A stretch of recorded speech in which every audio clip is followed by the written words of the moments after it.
I think empathy is a word that's overplayed in our industry significantly. I like to refer to it as having a heart for caring.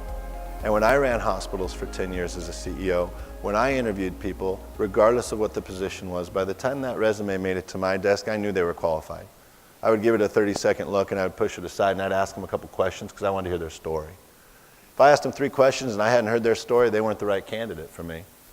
And in nursing homes, that was even more true. If you're a hospital, you are the largest cost to yourself in the ACO. I made a lot of people uncomfortable at the USC C-Suite Invitational last year when I said, raise your hand if you're a CEO of a hospital. Raise your hand if you brought your ACO CEO. How much longer before you report to him before he reports to you? Because if the feds keep going down this path, you need to answer that question. As a hospital, stand alone, expand services, become part of a health system, partner with post-acute, skilled nursing, home health, whatever it might be. Here's the one I don't understand. Why aren't you calling me or these vendors in this room and saying, can you help me generate new revenue streams beyond inpatient revenue? I, for the life of me, can't understand why nobody's asking that. Because things have been so good in the fee-for-service, free-for-all, we didn't need to think outside the box. You better start thinking outside the box, folks, because inpatient revenue is going to go down, census is going to go down, everything's going to become managed care, pre-authorization is required, and one day, it's really simple. In my world, we called it core staffing. Your revenues no longer exceed your core staffing. In America, a capitalistic society, we call that filing for BK or just closing your door.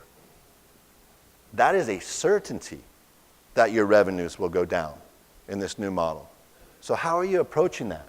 If you haven't researched artificial intelligence and what it can do for you as a risk-bearing entity, that's another thing that you've got to do, and you've got to do it today. Because AI is here, it's real, and if you want to know how to run a risk-bearing entity, you have to have the data that shows it.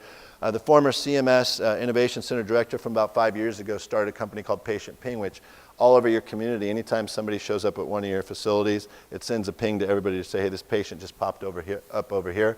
So if you're a risk-bearing entity, I've seen that be very good as well.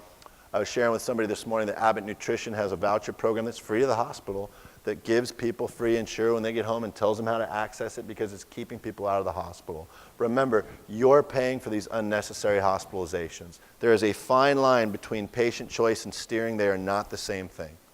And the attorneys that you paid and I paid convinced us of the opposite.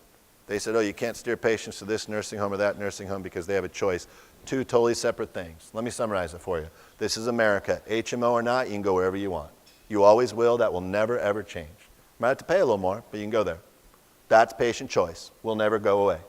Steering, not only is it going away, but for those of you who don't read between the lines, the last 2 alternative payment models introduced by the federal government require your hospital to steer patients to certain post-acute providers.